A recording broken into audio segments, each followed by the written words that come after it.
Trust acts as the foundation of any relationship, be it friendship, love, or family bonds. Today, through the lens of Stoic philosophy, I will introduce you to 10 people Stoicism says to blacklist now, and why you should keep your distance. Without further ado, let's dive into the first personality type, the narcissist. A complex and often perplexing figure, the Stoics teach us the value of maintaining our inner peace in the face of others' behaviors.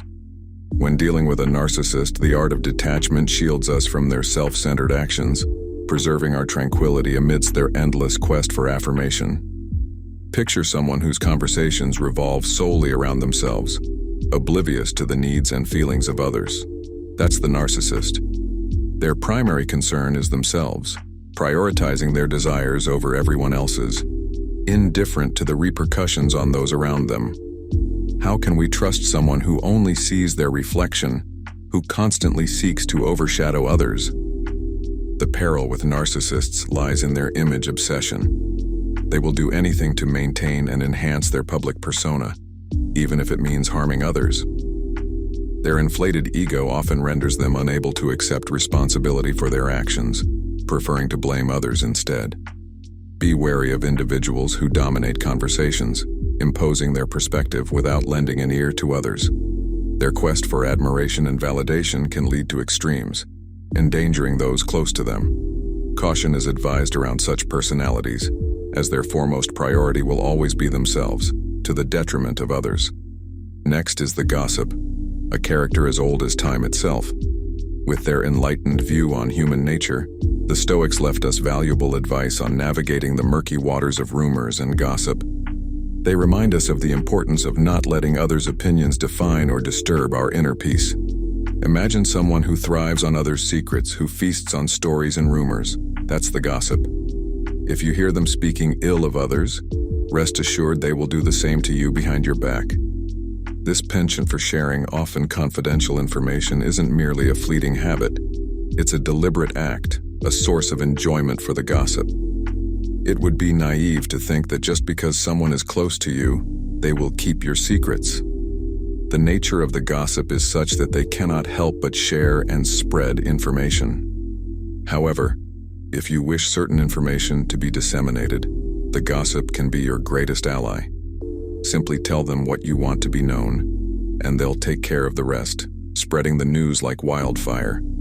Yet, remember that trust is precious, and it's crucial to carefully choose whom you confide your secrets in. The third type is the subtly irritating individual. Stoicism, in its profound wisdom, encourages us to self-reflect when dealing with such people. Instead of succumbing to an emotional reaction, it's better to take a moment to consider how our perceptions and mindset might influence our feelings. It's natural to feel annoyed or irritated when overwhelmed by stress or life's challenges. However, if someone still manages to irk you in a calmer state of mind, they're likely using subtle techniques to toy with your emotions. These individuals know how to instigate doubts in your mind, unsettling you with comments or gestures so discreet that you might not always recognize their maneuvers. Some find perverse pleasure in such behavior, launching covert jabs and veiled remarks that disrupt your peace. Therefore, vigilance is key against such manipulations. If someone consistently irritates you, they're likely manipulating you subtly, and recognizing these signs is crucial to avoid falling into their trap. The fourth type involves the indecisive individuals. Stoicism, with its timeless wisdom, reminds us to focus on what we can control, our choices and actions. Indecisive people pose a real challenge in terms of trust. How can we place our trust in someone who seems perpetually on the fence, unable to make a firm decision? Chronic indecision often reflects a lack of self-confidence. If a person is perpetually hesitant, unable to chart a clear course for their life, how can they be a reliable pillar for others?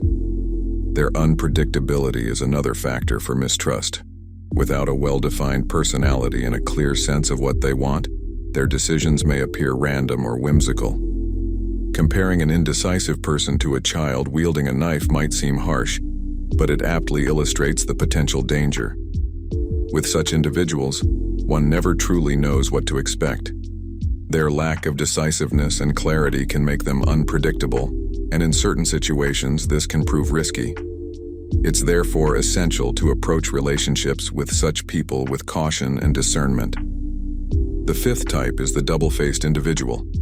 Stoicism encourages us to be cautious around these people, focusing on developing our integrity rather than getting swept up in their duplicitous actions. Who hasn't encountered someone who, in your presence, radiates warmth, but as soon as you turn your back, spreads rumors or criticism? Their behavior isn't exclusive to you. They act this way with many. So, if you hear them speaking poorly of someone else, expect them to do the same to you. Their duplicity is confusing. One moment they seem to be allies, the next, they betray you.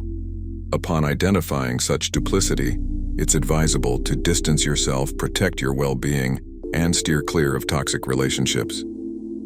The sixth type is the insatiable curious.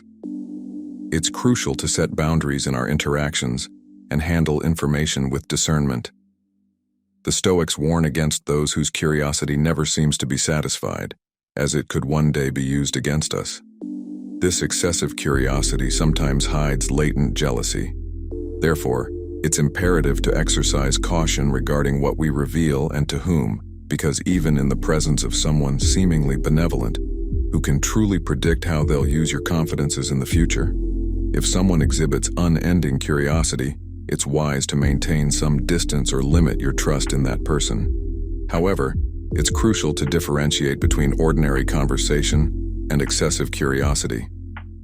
Of course, during initial acquaintances or friendly exchanges, it's natural to ask questions to get to know the other person better. Inquiring about their work, studies, or hobbies is normal conversation. But the inveterate curious go beyond. They incessantly probe, sometimes venturing into sensitive areas.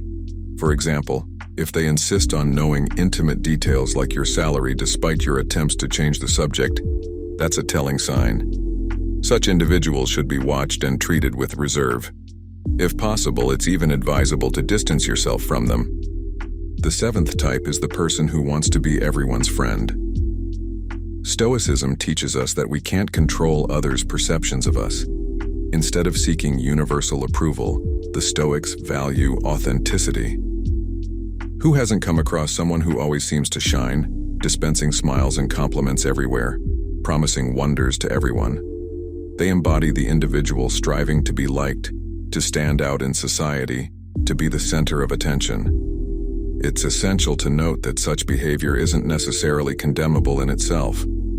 However, we should approach these individuals with caution, because those who appear to want to please everyone, who make numerous promises, often have their popularity as their main goal.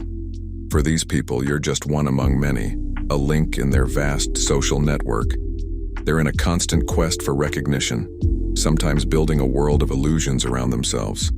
Being aware of this dynamic, it's wise to keep some distance, as if their life seems stree. One with obstacles, it's not by chance. It's not the stars conspiring against them, but often their actions and impulsive decisions. They tend to not learn from their mistakes and let their emotions govern their behavior. Thus, it's recommended to be cautious around these individuals. If you become too moved by their melodramatic tales, their problems might soon become yours. In the end, they often face themselves as their greatest challenge, and you likely don't want to burden yourself with such a load. The eighth type is the constant critic. Stoicism urges us to focus on self-evaluation rather than getting lost in the endless criticism of others. The real Stoic challenge is to concentrate on self-improvement and character development. When an individual delights in criticizing others, often through gossip or rumors, it often reveals a malevolent character. Reflect. If you're a committed person with daily responsibilities and concerns, would you really have the time to indulge in gossip? Those who focus on others' flaws often seem to lack direction in their own lives. They might be unhappy or dissatisfied, concentrating on the lives of others to fill their void. Caution is advised around such individuals. If someone is quick to criticize and demean others, they might treat you the same way one day. It's therefore essential to be vigilant with those who revel in the weaknesses of others, as their criticism could one day be directed at you. If you're still here, congratulations. Let me know below if you've ever placed your trust or respect in someone exhibiting any of these characteristics and how you came to realize it. But don't go just yet. Our exploration isn't over. I have 2 more profiles of people to introduce to you. The 9th type involves those constantly beset by problems. Stoicism reminds us of the importance of taking control of our choices and emotions rather than attributing our misfortunes to bad luck or external circumstances. These individuals seem to be perpetually surrounded by turmoil and complications, often portraying themselves as victims of life, where each day brings its share of misfortune. They lament, wondering why everything seems difficult for them, why they appear to be favored targets of misfortune. Caution is advised around such individuals. If someone seems constantly embroiled in problems, it's usually not by chance. It's not fate bearing down on them, but often the result of their actions. They tend to make impulsive choices, fail to learn from their mistakes, and let their emotions dictate their behavior. If you become too moved by their melodramatic tales, their problems might soon become yours. In the end, they often face themselves as their greatest challenge, and you likely don't want to burden yourself with such a load. The 10th type concerns those who seem to listen without really doing so. Stoicism teaches us the importance of assertiveness and the pursuit of authentic and enriching exchanges. Who hasn't faced someone who, while nodding, responds with a vague, "Yes, I see," without genuinely engaging in the conversation? It's not only disappointing, but can also make you feel overlooked. It's even more frustrating when these individuals dominate the conversation with their stories. But as soon as you try to share yours, their attention seems to evaporate. They might technically hear you, but their mind is elsewhere. A true conversation requires attentive listening from both sides. If you find yourself in the company of such a person, one who doesn't seem truly engaged in the exchange or easily gets distracted, feel free to take control. There's no need to continue a one-sided conversation. If you sense a lack of interest on their part, it's entirely appropriate to end the exchange. Your time is precious and deserves to be shared with people who genuinely value what you have to say. In conclusion, understanding the different types of people who can erode our trust is essential for establishing more authentic and profound relationships.